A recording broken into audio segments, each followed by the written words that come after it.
Hey, how's it going? I'm gonna let you have a look at my signs real quick, just for the disclaimer portion of this video. Um, so, I was watching something, I don't remember what it was now, but it was a spiritual teaching video. Like, I don't remember the source of it, and at one point it was talking about accountability, really, and it is something that if you're like in your spiritual awakening process, I think for most of us at some point it becomes, if it wasn't already you got like on your radar or your dashboard or whatever, it starts to have a lot of importance. And it is important in life, under any circumstances, in my opinion, to be as authentic and reliable as possible, like as much not a flake as you could possibly be. And when I say you, I mean me, because I'm really the only one that I can even begin to direct in that way. So what it talked about that stuck with me, though, about the accountability was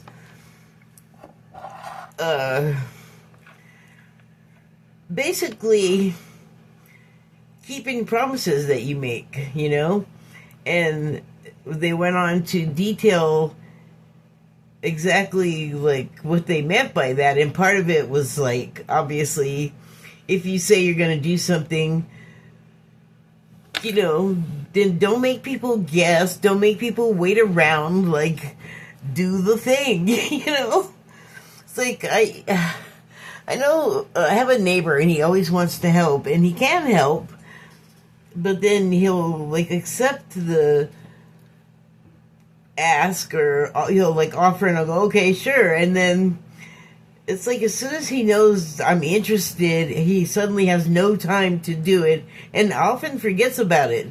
So I have learned to just go through the motions with him, because nothing is going to get done. And that is so hard for me to take, right? And I mean, it's not just him. I know other people that do it too. They'll just start offering stuff up, and it's like, I please don't, because if it's something that I want to be happening, then I'm gonna have the expectation that you said it, you're gonna do it, right? Because I'm not gonna say it. I'm not gonna do that personally. I'm not gonna promise anything that I first don't want to do. I have to want to do it, and then I also have to be able to do it. And if I don't think I can do them both, not one or the other, both, I'm not going to make a promise. I'm just not even going to do it, like, I'm not going to put myself in a position where there are expectations of me, and then when the time comes for the shit to happen, it doesn't, or you can't, the person that in question is nowhere to be found. That's kind of infuriating, and so that's like a surface level way to look at it. But the other thing they were saying is like, it also applies to, like, I'm so bad about this. I am guilty of this really bad. It's shameful, but making appointments and then canceling at the last minute, or just making the appointment and then like just not showing up and not saying anything. Those are two pretty bad ones, because it is a position. There's something that I do a lot is I have to have medical appointments, and so I have to be like a good citizen. I have to be as reliable as I can and show up, wherever I can. But I have had in the past motivational issues, and then I got over that because I knew that it's like you kind of screw everybody up in the whole, appointment chain of the day. If you don't show up and you do it a lot, it's like they don't even want to schedule you. Well, I would imagine they wouldn't want to schedule you because it has not happened. I got myself together on that before they could be all, you can't come here at all anymore because I have reasons, right? There are certain things that make it like it is essential that I be able to go to these particular places. But also, over the past year, and this is not any fault of mine, it's just unfortunate, but because I have to rely on a hired helper to get me around to these appointments and just in general help, there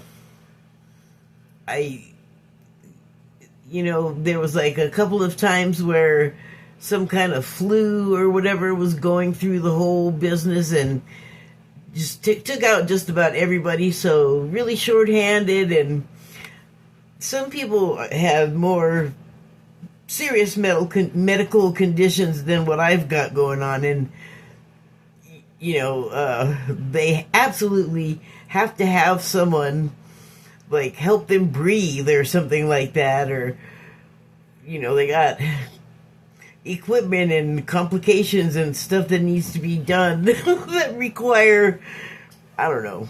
I don't have all of that. Like, I can be left alone for a few weeks, and I can do enough of what needs to be done that, the place isn't like a total mess, and, I can take care of myself more than a lot of people can. So obviously I go down on the priority level list, and it's been that, like, a couple of times it's been like disease going through and just kind of screwing everything up for a few weeks, or I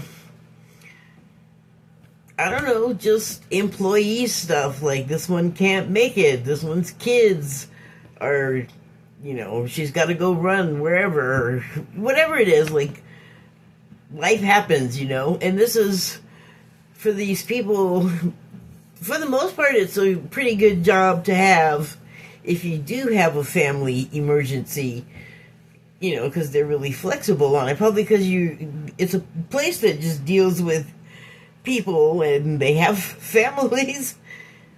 Anyway, so I'm sure there are other ways to sort of not show up when you, like if you're in the awakening process and this is something that matters to you, and it does matter, like,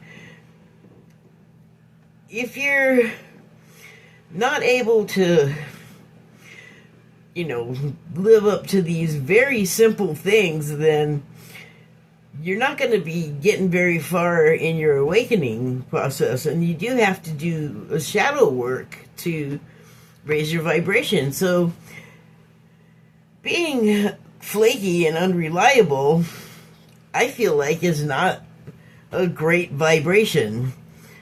So I was just thinking about those things today, and then I have the sads a little bit. Like, I had, like, some hopes that I would get one of my cycles that doesn't totally hurt me ready to ride, and it's just not looking like anything is going to happen with it. In fact, I pulled it out and the stuff that I got just won't work, so now everything's in the way. I just am, like, a little sad. And I have this fully operational other bike, but it just hurts me to use it. It's just a conundrum. Like, if I do go ahead and ride it, I'll feel great until the pain sets in. And then, because I'm already injured and I'm trying to recover, it's not going to do my recovery any good. And it's just a real, like, argument with myself.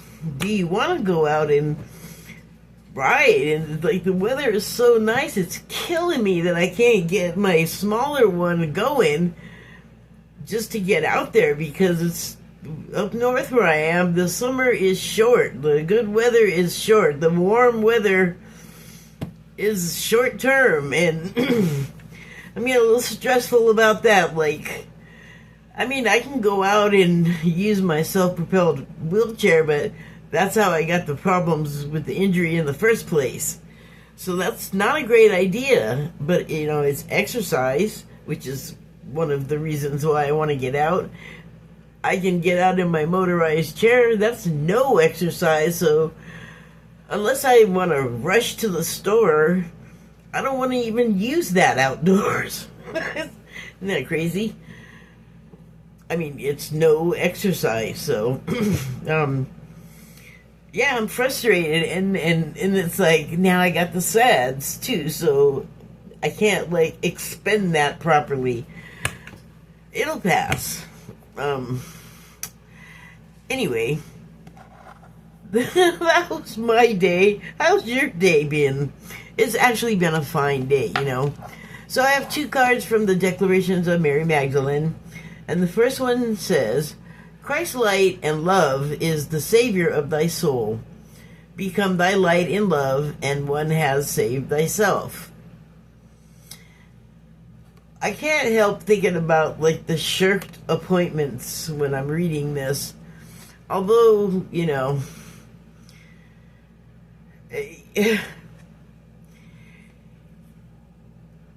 with the name of these cards, there's like a lot of ornamenture attached to it, but it's not, you know, just ornamental. It's maybe like in an older style of decoration. Where am I going with that? Well, the Christ light and love is the Savior of thy soul. If your light dims, if you get to the Christ light, which is, I feel like what the awakening builds up to is Christhood.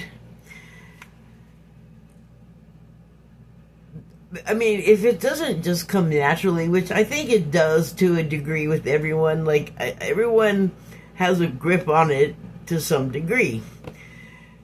But are we living up to it? And there are expectations. It's not just to be taken lightly.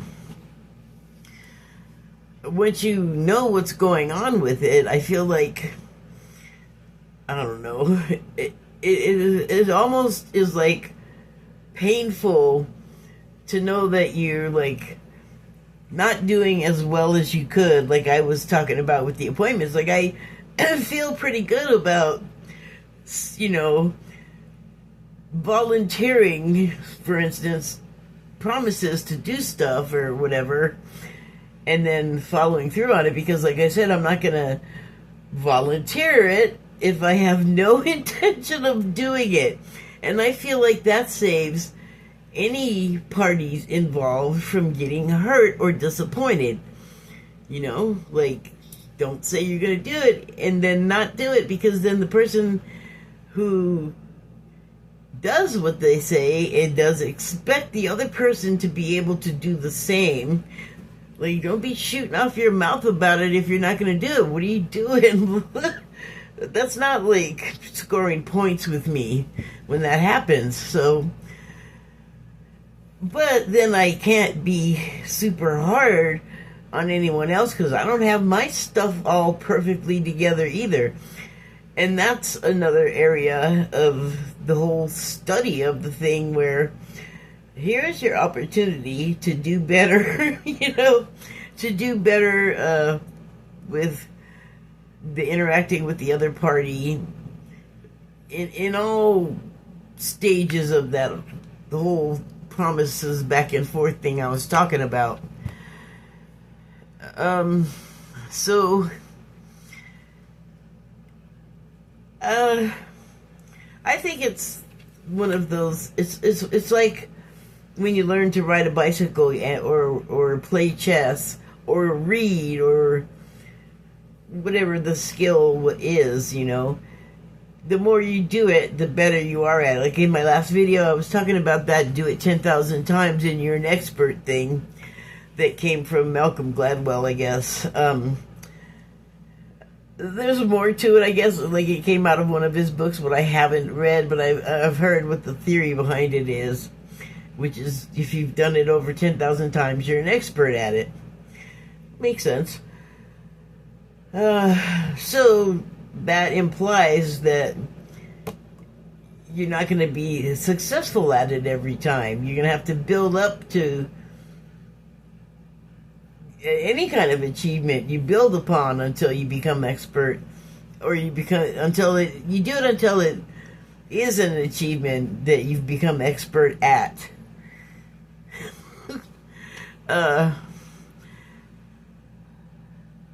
So the next line is become thy light and love, which sounds to me like that's how you hold on to the frequency.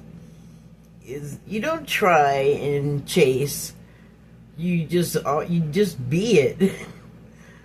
Which is very abstract, I know, but the further you get along in this awakening stuff, and the more you begin to understand how to work your frequency, like to operate it, the more sense that makes, because that's yet another thing that the more you do it, the easier it is, and the longer you do it, because it's easier, because it's more second nature, you are able then to maintain your Christ light, basically. So that's the first part of the sentence. Become thy light in love, and then the rest says, and one have saved thyself. Well, I mean, once you become expert at it and you're kind of not flubbing anymore, and you're not momentarily you hope momentarily reverting, not reverting, I should say. Again, like it would just become second nature, and then you don't do the other things when you've elevated those other steps. That's my understanding of it. So the next card is it says, you are your own church, for your kingdom is within you. It's the thing about these cards is I think that you automatically think that it's going to be religion, and you will certainly find elements of Mary. I'll just say Mary, traces of Mary stuff in religion, but something like this is. I haven't read all of the Gospels of Mary because they haven't really been that widely available, really. I don't think it was like a thing that the men wanted the women doing. But they exist. They're out there. I've heard and seen bits and pieces of them. So I know the tone. These cards were channeled messages from Mary Magdalene, so it's all about her tone. So, but yeah, there was the religion as we recognize it today didn't exist. There were certainly religions then, but not like Catholicism or Methodist or any of the Christianities. not in her time. So, but you know, she was a disciple of the Christ, and that was something else going on there than the other things with the sacrifices and stuff and the, you know, multi-god situation.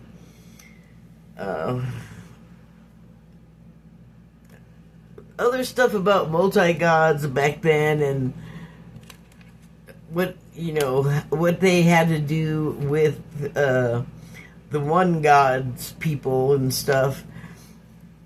Interesting, but I'm not going to go into it right now, but interesting. So yeah. In her time, the church was wherever the people were, and generally it was outdoors. Because, I mean, I'm sure there were buildings that they used from time to time, but if they were doing this sort of wandering around on foot and donkey ministry out in the world, it's kind of like you start talking out where people are, and then more can be drawn to you, I would imagine. And so that is something, obviously, if you are just there and you wander up, you've got whatever in you that was attracted to that preaching from the disciple. I don't know if I'm articulating this very well. But yeah, it says, you are your own church, for your kingdom is within you. So you don't have to, like, be part of a herd. You can be part of the flock, I guess, of... See, worshipers is not even the right word, though. Because it wasn't like... It wasn't like we know church is. It wasn't really a sermon situation. Whatever was being said had layered messaging, and you needed to understand some things that were not widely taught. Like in Mary's time, pretty much only the men were taught to read and write. Women were taught as much math as they needed to learn to trade. This is what I've read. Or not what I've read. This is what, this is what Dolores Cannon has said that she got from her hypnotic sessions with people. So, and actually, like I was saying earlier, her Gospels and things got banned because women, kind of like now, it was like kind of frowned upon if they did like man's work, which was everything. Everything that didn't involve cooking, cleaning, childcare.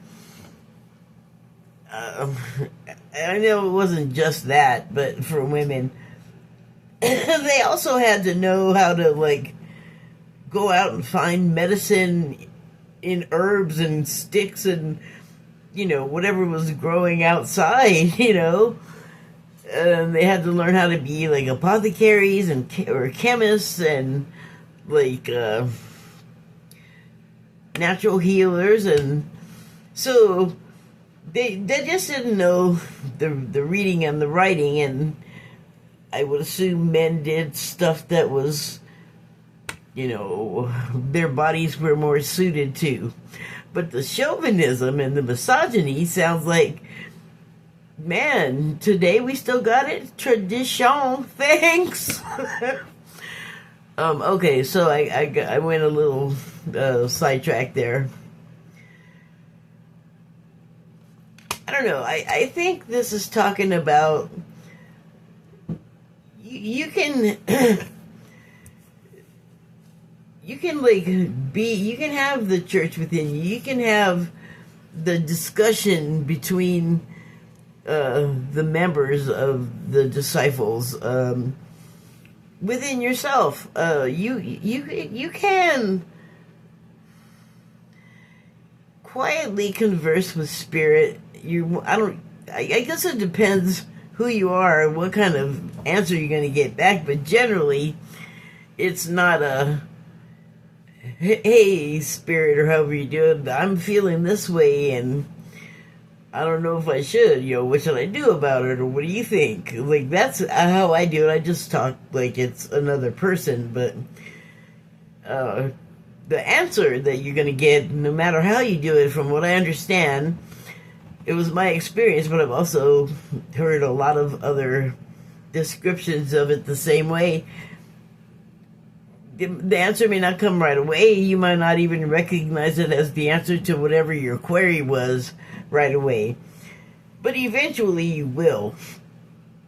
And that's kind of like learning what Christ was teaching.